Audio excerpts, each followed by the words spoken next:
Hello everyone, my name is Sanjay Yadav, assistant professor in physics department. तो सबसे पहले मैं आप सभी का Mehta college of institute of technology के ऑनलाइन प्लेटफॉर्म पर आपका हार्दिक स्वागत करता हूं।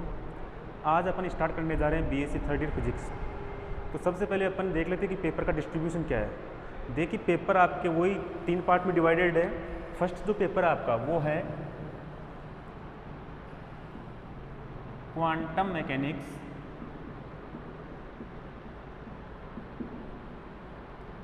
And spectroscopy. ठीक है। सेकंड पेपर है nuclear and particle physics.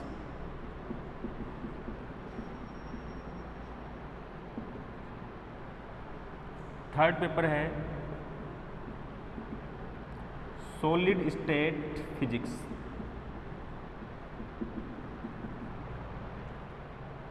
First paper quantum mechanics and spectroscopy, second paper है nuclear and particle physics, third paper solid state physics. इसमें नंबर मार्किंग कैसे है, पेपर का पैटर्न कैसा है। पेपर का पैटर्न वही जो आपके पास फर्स्ट ईयर और सेकंड ईयर में था, सेम टू सेम वैसे के वैसे है। फर्स्ट जो पेपर है वो आपके पास 33 मार्क्स का होगा, सेकंड पेपर भी 33 मार्क्स का होगा, थर्ड पेपर कितना होगा 34 मार्क्स। तो टोटल कितने हो जाएंगे 100 और प्लस 50 आपके प्रैक्टिकल होंगे, टोटल 150 इस प्रकार से आएंगे। तो सबसे पहले अपन फर्स्ट पेपर स्टार्ट कर रहे हैं क्वांटम मैकेनिक्स एंड स्पेक्ट्रोस्कोपी।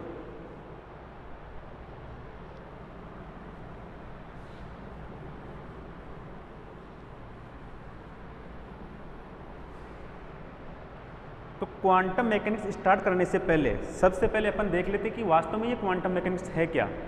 अभी तक अपने जो भी पढ़ा है, यदि अपन सेकेंड ईयर फिजिक्स जो थर्मोडायनेमिक्स है उसके यदि लास्ट की यूनिट के कुछ पोर्शन को छोड़ दे तो उसको छोड़कर अभी तक हमने जो पढ़ा वो केवल और केवल क्लासिकल मैकेनिक्स पढ़ा है। केवल क्या पढ़ा है? Classical mechanics. तो ये नया जो वर्ड है क्वांटम मैकेनिक्स वो कहाँ से आया, क्या इसका मीनिंग है और इसका डेवलपमेंट क्या हुआ, या हम ये कहें कि इसकी नीड फिजिक्स में क्यों हुई, तो वो देखते हैं। तो सबसे पहला पॉइंट वो है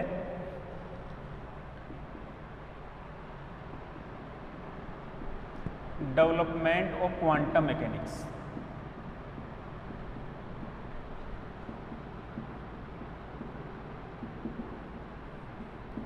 डेवलपमेंट ऑफ क्वांटम मैकेनिक्स। तो देखिए यहाँ पर ये जो क्वांटम वर्ड है वो कहाँ से जनरेट हुआ ये देखेंगे अपन। तो सबसे पहले मैं आपको इसका एक बेसिक बताता हूँ। मैकेनिक्स जो वर्ड है, मैकेनिक्स इसको हिंदी में बोलते हैं यांत्रिकी। मैकेनिक्स फिजिक्स की एक ब्रांच है। मैकेनिक्स फिजिक्स की क्या है? ब्रांच है, जिसके अंतर्गत अपन क्या देखते हैं, किसी भी पार्टिकल की मोशन की स्टडी करते हैं। किसी भी पार्टिकल की मोशन की स्टडी करते हैं उसे क्या कहते हैं अपन? मैकेनिक्स। अब ये मैकेनिक्स दो प्रकार की है। फर्स्ट जो है वो है क्लासिकल मैकेनिक्स और सेकंड जो है वो है क्वांटम मैकेनिक्स।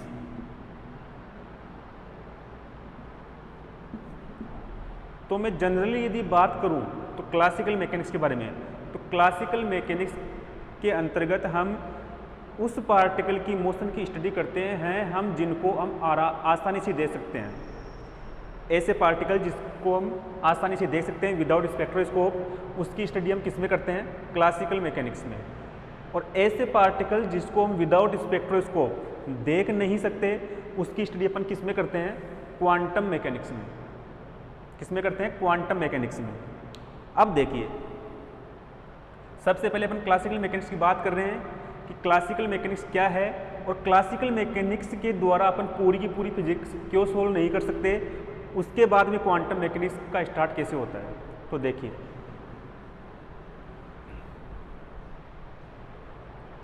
सबसे पहले फिजिक्स स्टार्ट हुई न्यूटोनियन मैकेनिक्स से।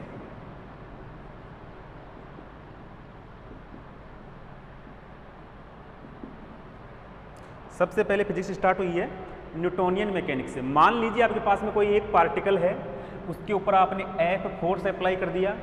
F फोर्स अप्लाई करने के बाद में उसमें एक एक्सेलरेशन प्रोड्यूस होगा जिसकी वैल्यू क्या आएगी? a। तो अब F is equal proportional sine हटाया क्या आएगा, एम ए, एम यहाँ पर क्या है, mass of particle. What is M here, mass, M is mass of particle. तो ये है हमारे पास में न्यूटन्स फर्स्ट लॉ। तो F is equal M D square X by D T square, ठीक है। ये हमारे पास में क्या है, एक प्रकार की डिफरेंशियल इक्वेशन हो गई। इस डिफरेंशियल इक्वेशन को सोल्व करके, इस डिफरेंशियल इक्वेशन को सोल्व करके किसी टाइम टी के ऊपर पार्टिकल की पोजीशन एक्स को फाइंड आउट किया जा सकता है। इस डिफरेंशियल इक्वेशन को सोल्व करके किसी टाइम टी के ऊपर पार्टिकल की पोजीशन को फाइंड आउट किया जा सकता है। यदि किसी टाइम टी के ऊपर पार्टिकल की पोजीशन यदि फाइंड आउट हो गई तो अपन क्या करेंगे, उसकी वेलोसिटी भी फाइंड आउट कर सकते हैं, मोमेंटम भी फाइंड आउट कर सकते हैं, काइनेटिक एनर्जी भी फाइंड आउट कर सकते हैं, यानी उसका टोटल डेरिवेशन अपन लोग कर सकते हैं। ये क्या था, न्यूटोनियन मैकेनिक्स। न्यूटोनियन मैकेनिक्स केवल और केवल एक सिंगल पार्टिकल के ऊपर अप्लाई होती है, केवल एक सिंगल पार्टिकल के ऊपर। लेकिन यदि हमारे पास में कोई एक ऐसा सिस्टम है जिसमें मेनी पार्टिकल है, यानी अपन बात कर रहे हैं मेनी पार्टिकल सिस्टम की, तो यदि मेनी पार्टिकल सिस्टम है तब अपन क्या न्यूटोनियन मैकेनिक्स अप्लाई कर सकते हैं। यदि हमारे पास में मेनी पार्टिकल सिस्टम है तब अपन क्या न्यूटोनियन मैकेनिक्स अप्लाई कर सकते हैं, नहीं कर सकते। कर सकते हैं लेकिन वो थोड़ा सा डिफिकल्ट हो जाएगा। कैसे, देखो, यदि हमारे पास में मेनी पार्टिकल सिस्टम है और किसी भी पार्टिकल की मोशन को डिस्क्राइब करने के लिए 3 इक्वेशन ऑफ मोशन होती है। किसी भी पार्टिकल को डिफाइन करने के लिए क्या होती है, 3 इक्वेशन ऑफ मोशन, यानी गति की 3 समीकरण जो आपने 11th में पढ़ी होगी। तो देखिए, मान लीजिए हमारे पास में कोई एक सिस्टम है जिसमें जैसे 15 पार्टिकल है। किसी सिस्टम में कितने पार्टिकल है, 15 पार्टिकल। अब इसकी स्टडी करने के लिए 3 इक्वेशन ऑफ मोशन है, तो कितनी इक्वेशन हो जाएगी, एक पार्टिकल की 3 समीकरण, तो टोटल कितनी हो जाएगी, 45 इक्वेशन। ये मैं केवल 1 डायमेंशनल की बात कर रहा हूँ, केवल एक विमीय के लिए। एक ऐसा सिस्टम है जिसमें 15 पार्टिकल है, इसकी मोशन को, पोजीशन को, मोमेंटम को, काइनेटिक एनर्जी को डिफाइन करने के लिए मिनिमम एक पार्टिकल की 3 इक्वेशन होगी, तो टोटल कितनी हो जाएगी, 45 इक्वेशन। तो 45 इक्वेशन को सोल्व करना इजी नहीं है। अब यदि बात 3D में हो तो 3 से और मल्टीप्लाई करना पड़ेगा, तो कितना हो जाएगा, 135 इक्वेशन। 135 समीकरणों को सोल्व करके पार्टिकल की पोजीशन, मोमेंटम, काइनेटिक एनर्जी को डिफाइन करे, यानी अपन पार्टिकल की मोशन की स्टडी करें, इतनी इक्वेशन को सोल्व करने, तो this is a very difficult work. तो इस कंडीशन में अपन क्या करेंगे, ये वाला फॉर्मूला अप्लाई नहीं कर सकते। तो इस कंडीशन में क्या अप्लाई होती है, classical mechanics. First Newtonian mechanics, second classical mechanics.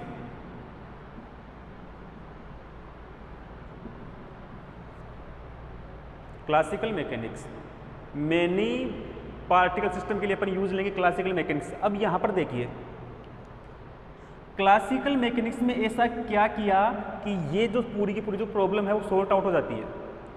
Classical mechanics में अपन 2 नई क्वांटिटी यूज लेते हैं, एक नाम है एल और एक है एच। एक है एल और एक है एच। यहां पर जो एल है इसको बोलते हैं अपन लाग्रांजियन,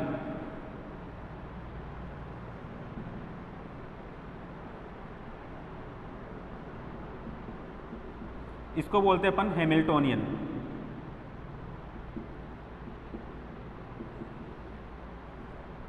लाग्रांजियन और हैमिल्टोनियन। अब यहाँ पर लाग्रांजियन और हैमिल्टोनियन क्या है, देखिए एनर्जी 2 प्रकार की होती है जनरली हमारे पास में। एक होती है काइनेटिक एनर्जी, काइनेटिक एनर्जी को मैं यहाँ पर टी से रिप्रेजेंट कर रहा हूँ। एक होती है पोटेंशियल एनर्जी। तो हैमिल्टोनियन जो है वो क्या होता है, sum of kinetic energy plus potential energy, यानी H is equal T plus V. और लाग्रांजियन जो होता है वो होता है दोनों का difference, L is equal T minus V. यहाँ पर मैं ज़्यादा डिस्कस नहीं करूँगा। L और H को सोल्व करके अपन 2 नई क्वांटिटी फाइंड आउट करते हैं। एक क्वांटिटी है मोमेंटम P और एक क्वांटिटी है कोऑर्डिनेट। यदि मैं x कंपोनेंट की बात करूँ तो मोमेंटम को लिख दिया मैंने px से और कोऑर्डिनेट को लिख दिया मैंने x से। क्या लिख दिया, x से, x और px। तो L और H को सोल्व करके क्या करेंगे अपन, x और px की वैल्यू डिटरमाइन कर लेंगे। जब x और px की वैल्यू जब हमारे पास डिटरमाइन हो गई तो उस कंडीशन में क्या करेंगे, एक ग्राफ प्लॉट करेंगे x और px के बीच में। मान लीजिए ग्राफ इस प्रकार से कुछ आ रहा है, ये आ गया इस प्रकार से ग्राफ। अब यहाँ पर एक ध्यान देने वाली बात यह है कि यहाँ पर L और H ही क्यों यूज लिया। हम यहाँ पर इस प्रकार की कोई इक्वेशन भी तो यूज ले सकते थे, लेकिन यहाँ पर देखिए अपन फोर्स अप्लाई कर रहे हैं। फोर्स क्या है, एक फिजिकल क्वांटिटी, वो सॉरी वेक्टर क्वांटिटी है। फोर्स क्या है, एक वेक्टर क्वांटिटी। तो वेक्टर सम अलग है और स्केलर सम अलग होता है। तो अब यदि हम यहाँ पर मेनी पार्टिकल सिस्टम के लिए यदि इस प्रकार की कोई इक्वेशन यूज लेते तो क्या करना पड़ता, सभी पार्टिकल की डायरेक्शन को ध्यान में रखते हुए वेक्टर सम करना पड़ता। लेकिन यहाँ पर L और H ले लिया, यहाँ पर काइनेटिक एनर्जी और पोटेंशियल एनर्जी दोनों क्या होती है, स्केलर होती है। तो स्केलर में डायरेक्शन का कोई फिजिकल सिग्निफिकेंस है नहीं, तो डायरेक्ट क्या कर देंगे, इनका पूरे सिस्टम के लिए सम कर देंगे, डायरेक्ट एलजेब्रिक सम। तो डायरेक्ट टी का सम किया, डायरेक्ट वी का सम किया, तो आपके पास क्या आ जाएगा, L आ जाएगा। यहाँ पर भी क्या आ जाएगा, H आ जाएगा। L और H को सोल्व करेंगे, दो नई क्वांटिटी Px और x फाइंड आउट हो जाएगी। Px को क्या कहते हैं अपन, मोमेंटम, x को कहते हैं अपन जनरलाइज्ड कोऑर्डिनेट। ठीक है। अब x और px के बीच में जो अपन ग्राफ खींचते हैं वो इस्तेमाल इस प्रकार का गया, ये आर्बिट्रेरी ग्राफ है। यहाँ पर x और px के बीच में ग्राफ इस प्रकार का गया। इस ग्राफ जो खींच दिया इसको बोलते हैं अपन फेज स्पेस। x और px के बीच में जो अपन ने ग्राफ खींच दिया उसे क्या बोलते हैं अपन, फेज स्पेस। फेज स्पेस में से मान लो किसी टाइम t के ऊपर पार्टिकल, जैसे यहाँ पर है, यहाँ पर xt और pxt, ये इसके कोऑर्डिनेट और मोमेंटम हो गए।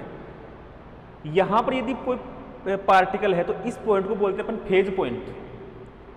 फेज स्पेस में जिस पॉइंट के ऊपर पार्टिकल एग्जिस्ट करता है उस पॉइंट को क्या कहते हैं अपन, फेज पॉइंट। और यदि वो पार्टिकल मूविंग स्टेट में है तो उसका जो पाथ है फेज स्पेस में, उस पाथ को कहते हैं अपन फेज ट्रेजेक्ट्री। क्या कहते हैं अपन, फेज ट्रेजेक्ट्री। तो इस प्रकार से यदि आपके पास में x डिटरमाइन हो गया, px हो गया, तो वही वापस अपन क्या क्या फोर्स भी अप्लाई, फोर्स भी डिटरमाइन कर सकते हैं, काइनेटिक एनर्जी डिटरमाइन कर सकते हैं, पोटेंशियल एनर्जी डिटरमाइन कर सकते हैं यदि आपके पास में x और px आ गया तो। ठीक है। तो दोबारा ध्यान दीजिए, सिंगल पार्टिकल के लिए न्यूटोनियन मैकेनिक्स से अप्लाई कर देंगे, मेनी पार्टिकल सिस्टम के लिए क्लासिकल मैकेनिक्स से अप्लाई कर देंगे। यहाँ तक कि फिजिक्स खत्म हो गई।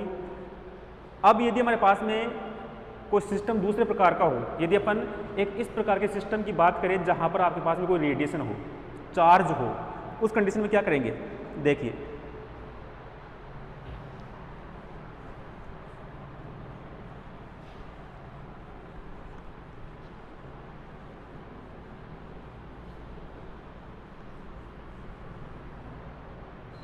चार्ज की बात कर रहे हैं। आपने 12th में शायद पढ़ा होगा कि मान लीजिए ये मेरे पास कोई चार्ज है, ठीक है।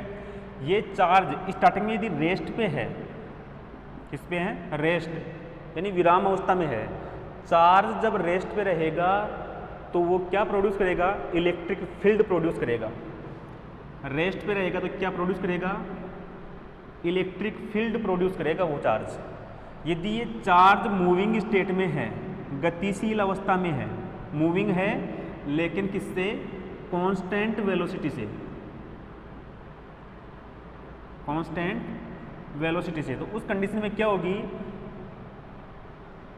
ये चार्ज मैग्नेटिक फील्ड प्रोड्यूस करेगा, चुंबकीय क्षेत्र प्रोड्यूस करेगा। थर्ड, मूविंग स्टेट में है लेकिन वो इर्रेगुलर वेलोसिटी से, इर्रेगुलर वेलोसिटी यानी वेलोसिटी कांस्टेंट नहीं, कभी कम कभी ज़्यादा, इस प्रकार से हो, तो उस कंडीशन में ये जो चार्ज है वो टाइम डिपेंडेंट करंट प्रोड्यूस करेगा। और जब टाइम डिपेंडेंट करंट क्या करेगा, time dependent magnetic field produce करेगा। और टाइम डिपेंडेंट मैग्नेटिक फील्ड क्या करेगा, time dependent electric field produce करेगा। ये इसका वाइस वर्सा भी हो सकता है, time dependent electric field time dependent magnetic field produce करेगा, इस प्रकार से। ठीक है। तो इस प्रकार जब कोई चार्ज की बात हो, चार्ज को अपन कैसे सोल्व करेंगे, यदि इलेक्ट्रिक फील्ड मैग्नेटिक फील्ड को डिटरमाइन करना है, उस रेडिएशन की वेलोसिटी डिटरमाइन करनी है, उसकी नेचर डिटरमाइन करनी है कि कैसी है कैसी नहीं है, तो उस कंडीशन में अपन क्या करते हैं, मैक्सवेल इक्वेशन यूज लेते हैं। पता होगी मैक्सवेल की 4 इक्वेशन है। फर्स्ट कौन सी है, del dot E is equal rho upon epsilon naught. Second है del dot B is equal 0। Third del cross E is equal minus del B upon del T, और ये del cross B is equal mu naught J plus mu epsilon del E by del T. इस प्रकार से 4 Maxwell equation है। इस Maxwell equation को solve करके अपन क्या कर सकते हैं, magnetic field, electric field, velocity, nature सब कुछ डिटरमाइन कर सकते हैं। तो देखिए, सिंगल पार्टिकल के लिए न्यूटोनियन मैकेनिक्स, मैनी पार्टिकल के लिए क्लासिकल मैकेनिक्स, और charge, electric field, magnetic field के लिए Maxwell equation. Total physics complete है। यहाँ तक की फिजिक्स कंप्लीट है, यहाँ तक सब कुछ ऐसे चल रहा था कि इसके आगे की स्टडी नहीं है। लेकिन जब बाद में फिजिक्स में और डिस्कवरी हुई तो एक नया एक्सपेरिमेंट हुआ। नया एक्सपेरिमेंट कौन सा? Black body radiation. कौन सा हुआ? Black body radiation.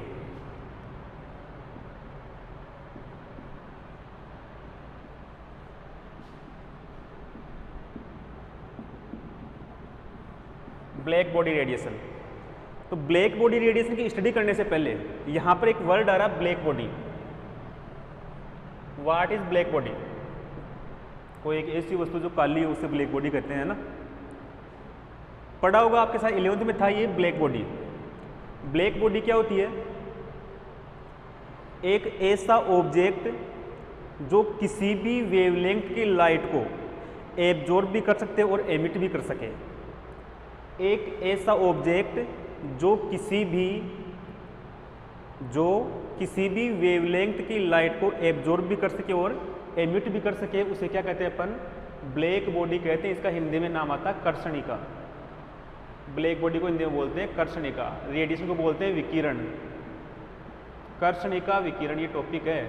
हम यहाँ पर सबसे पहले डिस्कस कर रहे हैं कर्षणिका के बारे में, ब्लैक बॉडी के बारे में। तो इसकी डेफिनेशन क्या है? एक ऐसी वस्तु, लिख देता हूं मैं एक बार,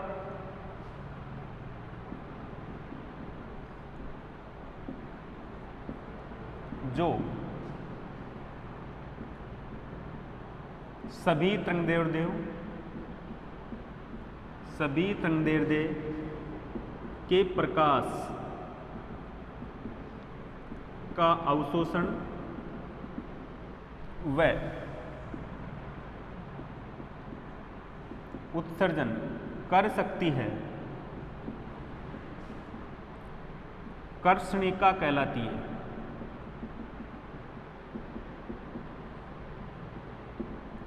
दैट ऑब्जेक्ट विच एमिट्स और absorb of light of whole wavelength range is known as black body.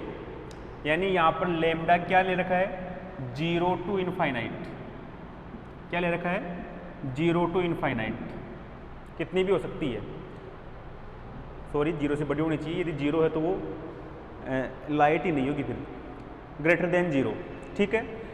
अब देखिए, यदि एक आइडियल ब्लैक बॉडी है, एक आदर्श कर्षणिका है। आदर्श कर्षणिका के लिए एक कोफिशिएंट यूज में लेते हैं अपन,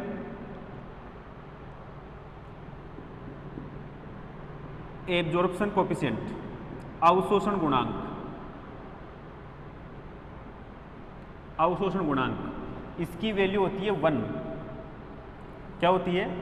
1। ये याद रखना आपको। अवशोषण गुणांक एक आदर्श कर्षणिका के लिए, एक आइडियल ब्लैक बॉडी के लिए कितना होता है? 1। कैसे होता है? एक फॉर्मूला चलता है, एब्जॉर्प्शन कोफिशिएंट अवशोषण गुणांक का फॉर्मूला होता है एब्जॉर्ब लाइट यानी अवशोषित प्रकाश डिवाइड इंसिडेंट लाइट। अवशोषित प्रकाश बटा आपतित प्रकाश। तो यदि आइडियल यदि ब्लैक बॉडी है तो वो क्या करेगी? जितनी लाइट उसके ऊपर आ रही है पूरी पूरी क्या कर लेगी? वो एब्जॉर्ब कर लेगी। जितनी लाइट आएगी उतनी क्या कर लेगी? एब्जॉर्ब। यानी इस कंडीशन में इंसिडेंट लाइट और एब्जॉर्ब लाइट क्या हो जाएगी? इक्वल। तो इसकी वैल्यू कितनी हो जाएगी? 1। ठीक है। तो इस प्रकार से है ब्लैक बॉडी।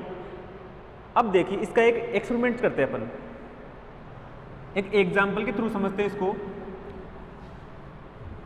ब्लैक बॉडी का एक एग्जाम्पल ले रहे हैं अपन। एक बात और ध्यान रखना, कोई भी ब्लैक बॉडी जितनी अच्छी प्रकार से लाइट को एब्जॉर्ब करती है उतनी ही अच्छे प्रकार से लाइट का एमिशन भी करती है। कोई भी ब्लैक बॉडी जितनी अच्छे प्रकार से लाइट को एब्जॉर्ब करती है उतने ही अच्छे प्रकार से लाइट को एमिट भी करती है। कैसे? आपने देखा होगा जैसे रेगिस्तान में कई बार क्या होता है कि जैसे दोपहर के समय में वहाँ की जो रेत होती है वो बिल्कुल गर्म होती है। अब रात के समय में जब आप जाओगे तो काफ़ी समय तक वहाँ पर वो रेत गर्म ही मिलेगी। क्यों? क्योंकि उस टाइम वो रेडिएशन वो क्या करती है, एमिट करती है। तो पहले उसने क्या किया, एब्जॉर्ब किया, उसके बाद में उसने क्या कर लिया, एमिट कर दिया। जैसे कि पूरी पूरी लाइट एमिट हो जाएगी उसके बाद क्या होगा, वहाँ पर वो रेत ठंडी हो जाएगी। देखिए एक एग्जाम्पल के थ्रू समझते हैं इसको। मान लीजिए मेरे पास ये कोई केविटी है, केविटी का मतलब कोई खोखली कोई वस्तु है, अंदर से होलो खोखली है ये कोई केविटी हो गई। इसकी जो इंटरनल जो वाल्स है, अंदर की जो दीवार है ये वाली, ये पूरी की पूरी क्या है, ब्लैक, क्या है, ब्लैक है।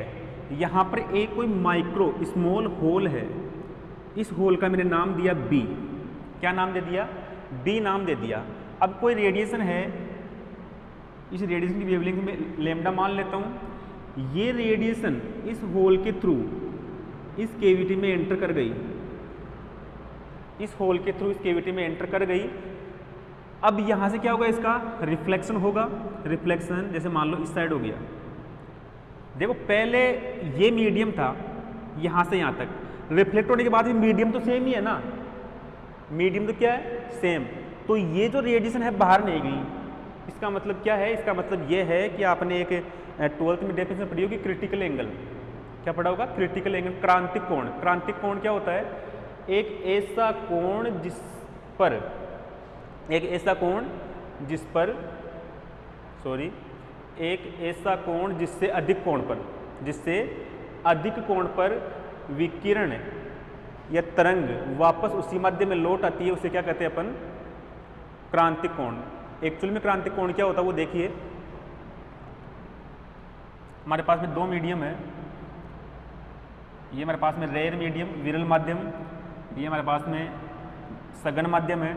इस साइड से कोई वेव गई, रिफ्लेक्ट होने के बाद में इस साइड चली गई, ठीक है। यानी ये जो नॉर्मल है, इस नॉर्मल की क्या होता है, परपेंडिकुलर। तो इस कंडीशन में ये जो कोण है इसको क्या बोलते हैं अपन, क्रांतिक कोण बोलते हैं। क्रांतिक कोण से अधिक कोण के ऊपर जो कोई लाइट आएगी वो वापस क्या आ जाएगी, इसी मीडियम में आ जाएगी, ठीक है। ये वैसे आपके 12th की बात है। तो यहाँ पर ये बात ध्यान रखो आप कि जब रेडिएशन इस केविटी में एंटर करती है तो इसकी वाल्स के ऊपर इंसिडेंस एंगल क्या हो जाता है, क्रिटिकल एंगल से ज़्यादा हो जाता है। तो ये जो रेडिएशन है इसका क्या होता है, इस केविटी की वाल से बार बार रिफ्लेक्शन होता है, बार बार परावर्तन होता है, ठीक है। इस प्रकार से ये जो रेडिएशन अंदर जा रही है अंदर ही रह रही है, वापस बाहर नहीं आ रही। इसका मतलब क्या हुआ, इसका मतलब ये है कि जो रेडिएशन इसके अंदर गई उस रेडिएशन को इस केविटी ने एब्जॉर्ब कर लिया, और एब्जॉर्ब करने वाली जो ऑब्जेक्ट है उसे क्या कहते हैं अपन, ब्लैक बॉडी कहते हैं। तो यानी कहने का मतलब ये हुआ कि इस रेडिएशन के लिए ये जो आपके पास में जो केविटी है वो किसकी तरह बिहेव कर रही है, ब्लैक बॉडी की तरह। किसकी तरह बिहेव कर रही है, ब्लैक बॉडी की तरह। लेकिन कुछ न कुछ वेवलेंथ की रेडिएशन, कुछ रेडिएशन क्या हो जाती है, इस बी सूक्ष्म छिद्र के थ्रू, माइक्रो होल के थ्रू बाहर आ जाती है। कुछ रेडिएशन क्या होती है, इस सूक्ष्म छिद्र बी से बाहर आ जाती है। तो ये जो हमारे पास में जो ऑब्जेक्ट था उसे क्या, उसका नाम क्या था, ब्लैक बॉडी। क्या नाम था, ब्लैक बॉडी। ब्लैक बॉडी से जो रेडिएशन वापस बाहर की ओर निकल रही है, ब्लैक बॉडी से जो रेडिएशन बाहर की ओर निकल रही है उसको, उसका नाम क्या हुआ, ब्लैक बॉडी रेडिएशन। कर्षणिका विकिरण, यानी कर्षणिका से बाहर निकलने वाली विकिरण क्या हो गई, कर्षणिका विकिरण, ठीक है। अब ये जो ब्लैक बॉडी रेडिएशन बाहर की तरफ एमिट हो रही है उसकी एनर्जी या इंटेंसिटी मैंने क्या मान ली, ई लैम्डा मान ली।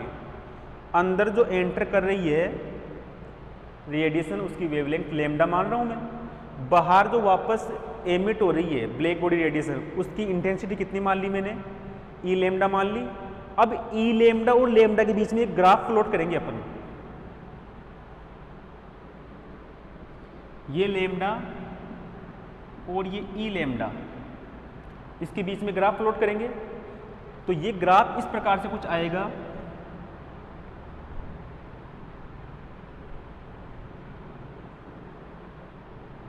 इसका मैक्सिमा यहाँ आएगा, इसका मैक्सिमा यहाँ आएगा, इसका मैक्सिमा यहाँ आएगा। यानी मैक्सिमा थोड़ा इस साइड शॉर्ट वेवलेंथ की तरफ डिस्प्लेस हो जाएगा, ठीक है। ई लेमडा और लेमडा के बीच में जो ग्राफ प्लॉट किया वो इस प्रकार से प्राप्त हो रहा है। और इस ग्राफ को क्या कहते हैं अपन, इस ग्राफ को कहते हैं अपन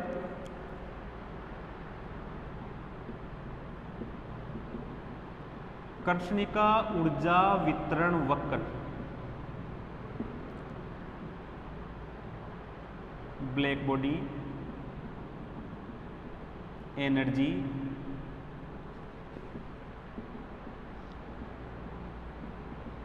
distribution curve, black body energy distribution curve. ठीक है, अब देखिए पहले इसकी इंटेंसिटी या एनर्जी पहले बढ़ रही है, फिर कम हो रही है, फिर बढ़ रही है, फिर कम हो रही है, फिर बढ़ रही है, फिर कम हो रही है। इसका एक्सप्लेनेशन, इसकी व्याख्या यदि अपन क्लासिकल रूल्स के द्वारा करते हैं तो नहीं हो पाती। ब्लैक बॉडी का जो कर्व आ गया लेमडा और ई लेमडा के बीच में, इसकी व्याख्या यदि अपन क्लासिकल मैकेनिक्स के थ्रू करना चाहे तो परफेक्ट क्लासिफिकेशन या इसका एक्सप्लेनेशन नहीं हो पाता। फिर भी दो साइंटिस्ट थे, एक का नाम था वीन, एक था रेले जीन्स।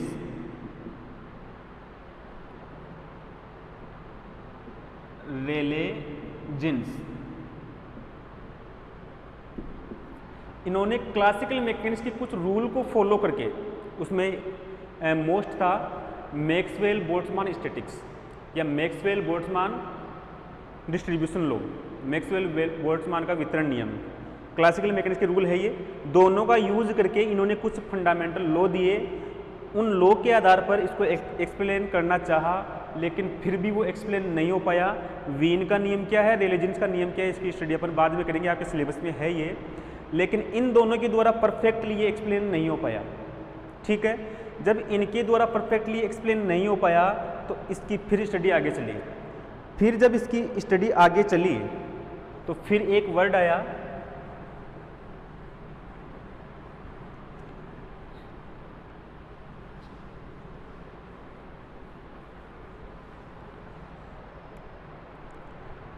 फिर एक नए साइंटिस्ट थे प्लांक।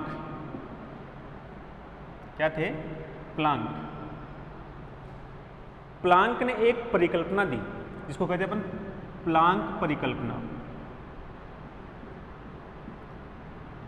अब देखिए कुछ वर्ड है, जैसे यहां पर परिकल्पना, इसको बोलते हैं अपन हाइपोथेसिस इंग्लिश में।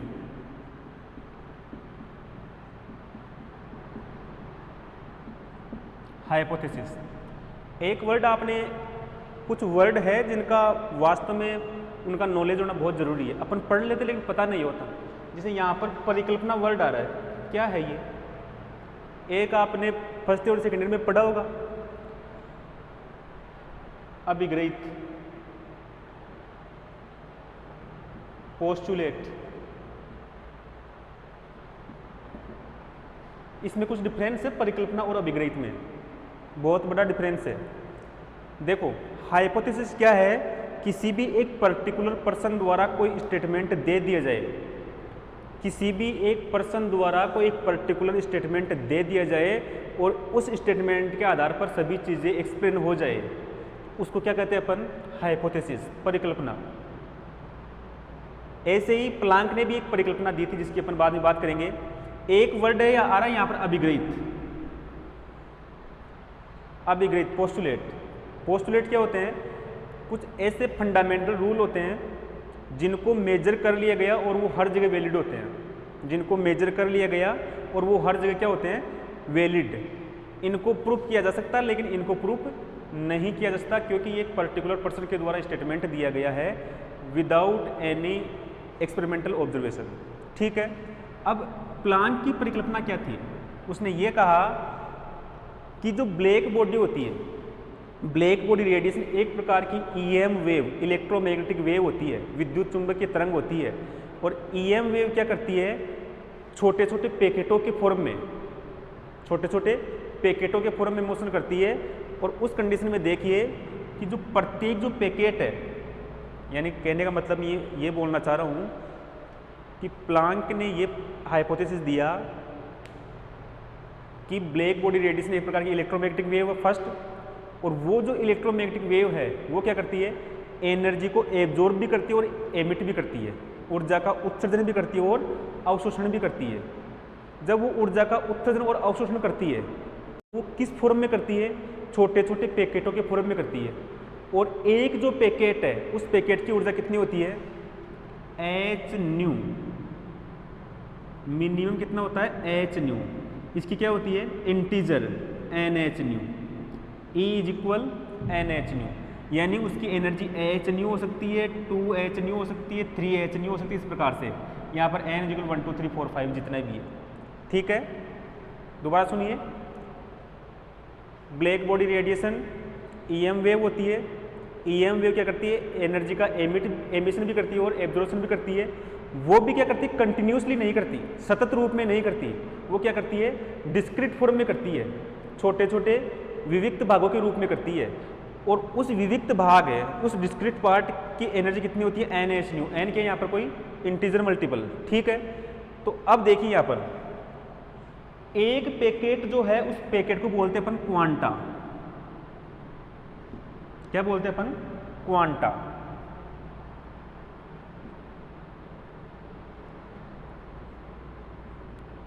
एन एच न्यू ऊर्जा का जो एक पैकेट है उस पैकेट को क्या बोलते हैं अपन? क्वांटा। यानी एनर्जी क्या होती है? क्वांटाइज्ड, क्वांटीकृत। तो इसी वर्ड क्वांटा से जनरेट हुआ क्वांटम मैकेनिक्स, क्वांटम यांत्रिकी।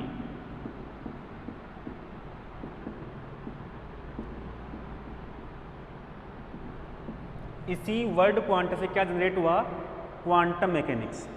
ठीक है, तो अब प्लांक ने ये कंसीडर कर लिया कि जो ईएम वेव छोटे छोटे पैकेटों के फॉर्म में गति करेगी, मोशन करेगी। पैकेट का मतलब यहाँ पर उसने एक पार्टिकल के रूप में कंसीडर कर लिया। जब पार्टिकल के फॉर्म में कंसीडर कर लिया तो अब इससे उसकी मोशन को कैसे डिस्क्राइब करें? उसकी मोशन को डिस्क्राइब करने के लिए यहाँ पर देखिए, मोशन को डिस्क्राइब करने के लिए अपन क्या करें? पहले क्या किया था? एक फेज स्पेस ड्रॉ कर लिया था इस प्रकार से, एक्स और पी एक्स। क्या ड्रॉ कर लिया था? एक्स और पी एक्स। तो यहाँ पर भी क्या करें? एक्स और पी एक्स के बीच में कोई ग्राफ प्लॉट कर दे। तो यहाँ पर देखिए, मान लिया कि ये ग्राफ इस प्रकार से आ गया। भाई ईएम वेव है, पार्टिकल के फॉर्म में मोशन कर रही है वो। ठीक है, और वो जब पार्टिकल के फॉर्म में मोशन कर रही है तो उसकी पोजीशन और मोमेंटम के बीच में अपन ग्राफ खींच रहे हैं फेज स्पेस में। तो मान लिया कि इस प्रकार से आ गया। तो किसी टाइम टी के ऊपर एक्स यहाँ पर हो गया और पी एक्स यहाँ पर डिटरमाइन हो गए। किसी सेम टाइम के ऊपर एक्स और पी एक्स क्या हो गए? डिटरमाइन। सही है कि ये बात? ये जब एक्सपेरिमेंट चल रहा था उसके कुछ टाइम बाद में एक नए साइंटिस्ट आ गए, हाइजेनबर्ग। क्या आ गए?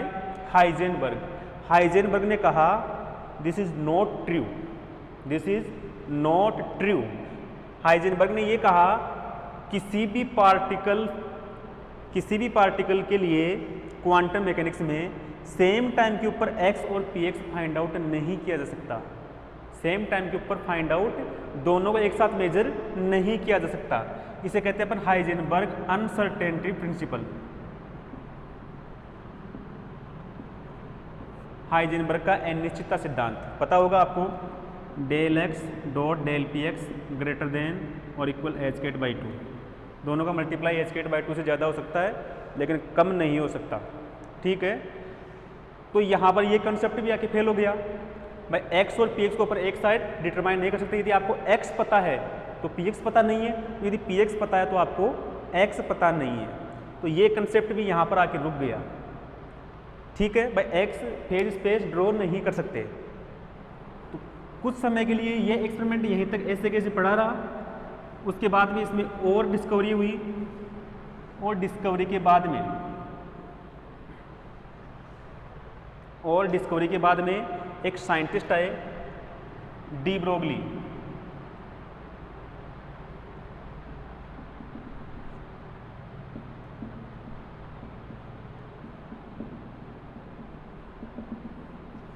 डी ब्रोगली ने इसे कहा कि जो प्रत्येक जो पार्टिकल है, मैटर पार्टिकल, द्रव्य कण, प्रत्येक मैटर पार्टिकल से एसोसिएटेड एक वेव होगी।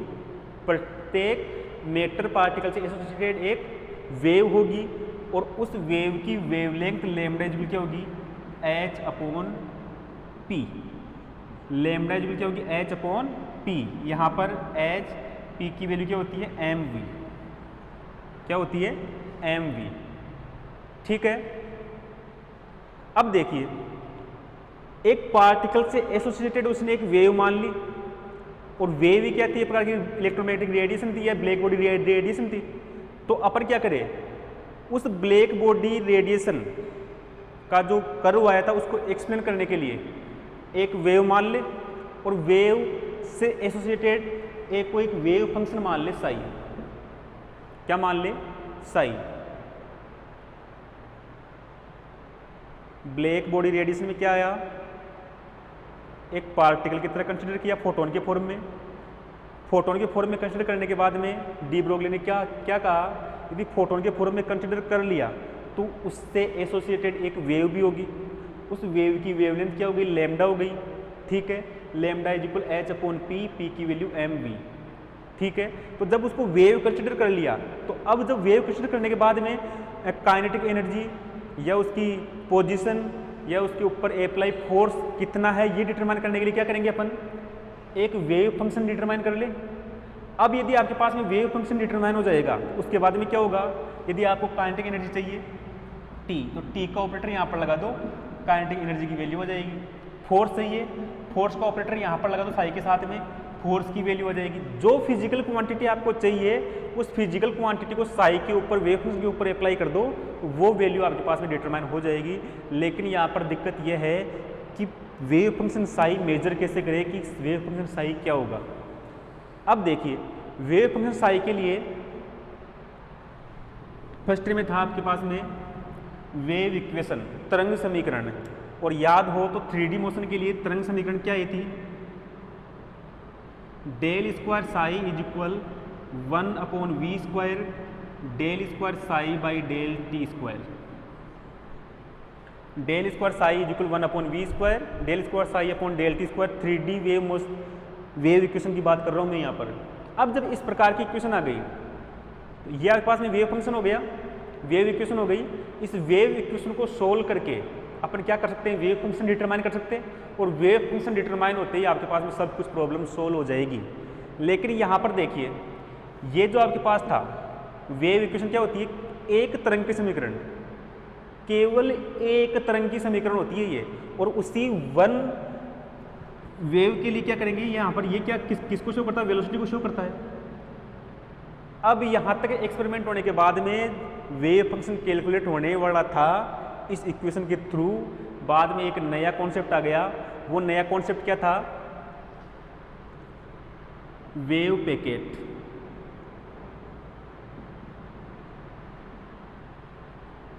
क्या था, वेव पैकेट,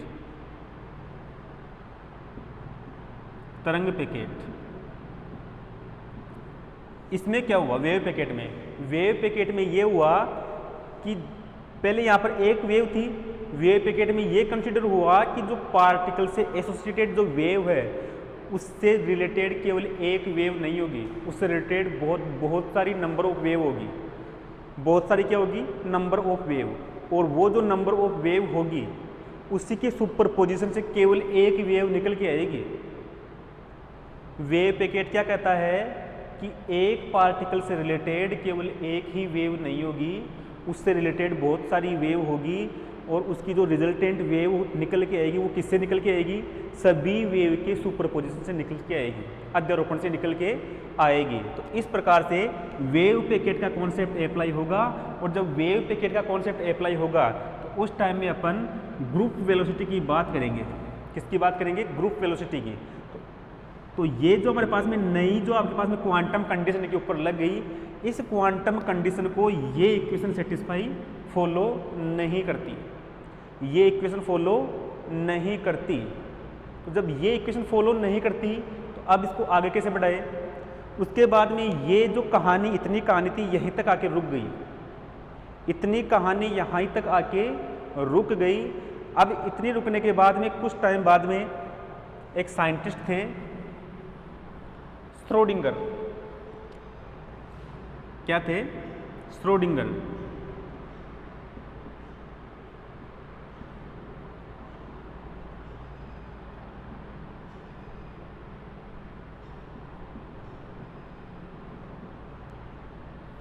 श्रोडिंगर साइंटिस्ट, ठीक है।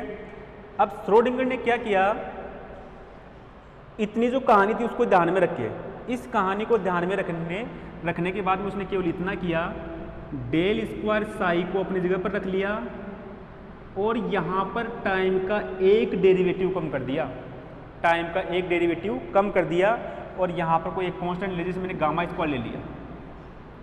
Del square psi is equal gamma square del psi by del T. इसका यूज किया, केवल क्या किया, टाइम का एक डेरिवेटिव कम कर दिया उसने। टाइम का एक डेरिवेटिव कम करने के बाद में इसको पूरा पढ़ेंगे, अभी मैं शॉर्ट में चल रहा हूँ। टाइम का एक डेरिवेटिव कम करने के बाद में इसके जो रिजल्ट निकल के आए, उस रिजल्ट के थ्रू जब अपन ने ब्लैक बॉडी को एक्सप्लेन करना चाहा, तो पूरी की पूरी ब्लैक बॉडी क्या हो जाती है, एक्सप्लेन हो जाती है, ठीक है।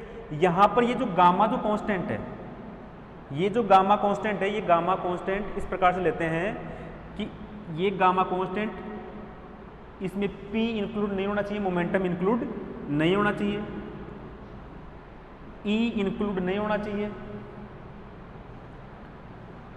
प्रोपोगेशन कांस्टेंट इंक्लूड नहीं होना चाहिए, ओमेगा इंक्लूड नहीं होना चाहिए। क्यों?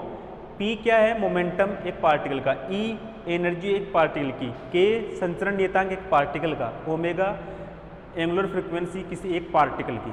तो यहाँ पर यदि ये वर्ड आ जाएंगे, ये वर्ड आने का मीनिंग क्या है कि वहाँ पर एक सिंगल पार्टिकल की वेव, केवल एक ही वेव इंक्लूड हो जाएगी, जो कि सही नहीं है, क्योंकि आपके पास में एक पार्टिकल से रिलेटेड क्या होती है, ग्रुप ऑफ वेव होती है, जिसे क्या कहते हैं अपन, वेव पैकेट। तो वेव पैकेट के लिए इस गामा को कंसिडर करते समय ये ध्यान में रखना पड़ेगा, p, e, k, ओमेगा नहीं होने चाहिए।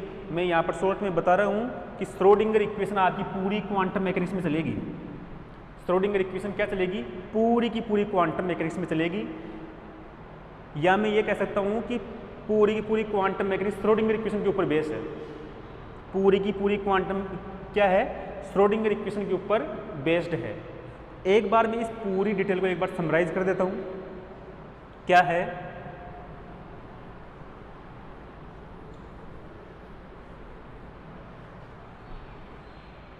मान लीजिए आपके पास में सबसे पहले पढ़ा आपने न्यूटन मैकेनिक्स। न्यूटोनियन मैकेनिक्स में क्या था, एक सिंगल पार्टिकल था, सिंगल पार्टिकल को एक्सप्लेन करने के लिए क्या यूज में लेते हैं अपन, न्यूटोनियन मैकेनिक्स, ठीक है। सिंगल पार्टिकल के लिए न्यूटोनियन मैकेनिक्स, सिंगल पार्टिकल।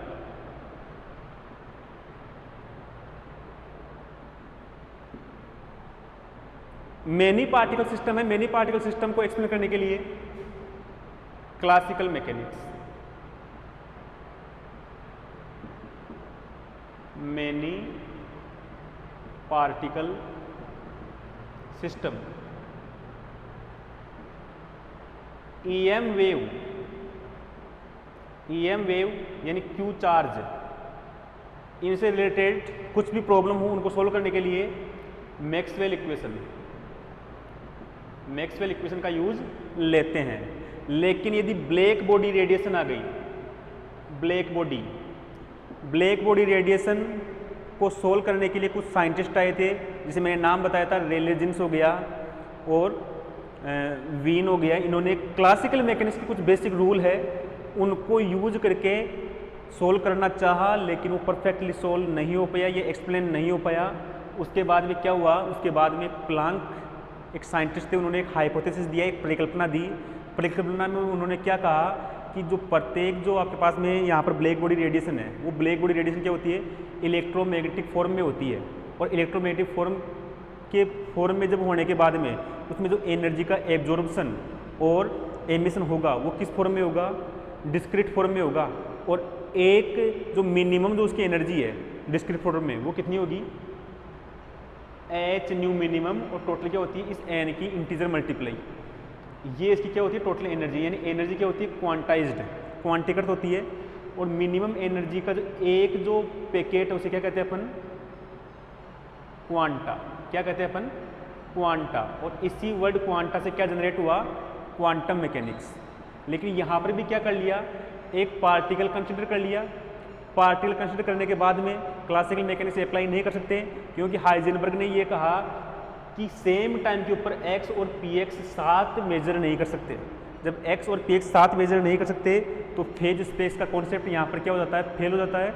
जब फेज स्पेस का कॉन्सेप्ट यहाँ पर फेल हो गया, उसके बाद में डी ब्रोगली भाई साहब आए, उन्होंने क्या कहा कि इस कंडीशन में कि जो वेव कोई पार्टिकल है, उस पार्टिकल से रिलेटेड एक वेव होती है, और उस वेव की वेवलेंथ क्या होती है, lambda is equal H by P. तो जब उसको वेव, उस पार्टिकल को वेव कंसिडर कर लिया, तो वेव कंसिडर करने के बाद में क्या करे, उसका एक वेव फंक्शन कंसिडर कर ले। क्या कर ले, वेव फंक्शन कंसिडर। लेकिन वेव फंक्शन कंसिडर करने के लिए कोई वेव इक्वेशन चाहिए, और वेव इक्वेशन आपने पहले से पढ़ रखी है, del square psi is equal 1/v square del square psi by del T square. लेकिन ये एक ही वेव के लिए है। बाद में एक नया कॉन्सेप्ट आ गया, वेव पैकेट। वेव पैकेट में क्या है, एक ही वेव नहीं है, पार्टिकल से एसोसिएटेड केवल एक ही वेव नहीं है, उससे रिलेटेड बहुत सारी नंबर ऑफ वेव है। उसी नंबर ऑफ वेव की सुपरपोजिशन से क्या निकल के आएगी, एक रिजल्टेंट वेव निकल के आएगी। तो यहाँ पर ये आके फेल हो गया, क्योंकि ये सिंगल पार्टिकल के लिए, सिंगल वेव के लिए है, जबकि यहाँ पर क्या चल रहा है, मल्टीपल वेव। तो जब मल्टीपल वेव के लिए क्या करेंगे, इसी इक्वेशन को दोबारा मॉडिफाई करना पड़ेगा। मॉडिफाई किसने किया, श्रोडिंगर ने। और उसने क्या किया, ये जो इक्वेशन है डेल स्क्वायर साई, यहाँ पर कोई एक नया कांस्टेंट ले लिया, गामा मान लो, या gamma square del psi by del T. Time का एक डेरिवेटिव कम कर दिया। टाइम का एक डेरिवेटिव कम करने के बाद में नई इक्वेशन जनरेट हो गई, जिसको क्या कहते हैं अपन, श्रोडिंगर इक्वेशन। और वो श्रोडिंगर इक्वेशन आपके क्वांटम मैकेनिक्स में बहुत ही मोस्ट इंपॉर्टेंट है। आगे अपन इसकी बहुत डिटेल में स्टडी करेंगे, ठीक है। तो इस प्रकार से आपका क्वांटम मैकेनिक्स यहाँ से स्टार्ट होता है। नेक्स्ट लेक्चर से अपन पढ़ेंगे नया एक प्रकार सिलेबस स्टार्ट करेंगे अपन, ब्लैक बॉडी स्टार्ट करेंगे। ब्लैक बॉडी स्टार्ट करने के बाद में उसको पहले एक्सप्लेन करेंगे कि भाई ये क्या क्या स्टेटमेंट इसमें है। क्लासिकल मैकेनिक्स के थ्रू उसको पहले समझना चाहेंगे। क्लासिकल मैकेनिक्स के थ्रू समझने के बाद में जो उसमें प्रॉब्लम रह जाएगी, उसके बाद में अपन प्लांक हाइपोथेसिस अप्लाई करेंगे और प्लांक के थ्रू उसको एक्सप्लेन करेंगे। ये जो मैंने जितने भी वर्ड यहाँ पर लिए, डी ब्रोगली वेवलेंथ, वो sorry de Broglie wave, Heisenberg uncertainty principal और वेव पैकेट, सब के सब आपके सिलेबस में है। सबको अपन डिटेल से स्टडी करेंगे। Okay, thank you.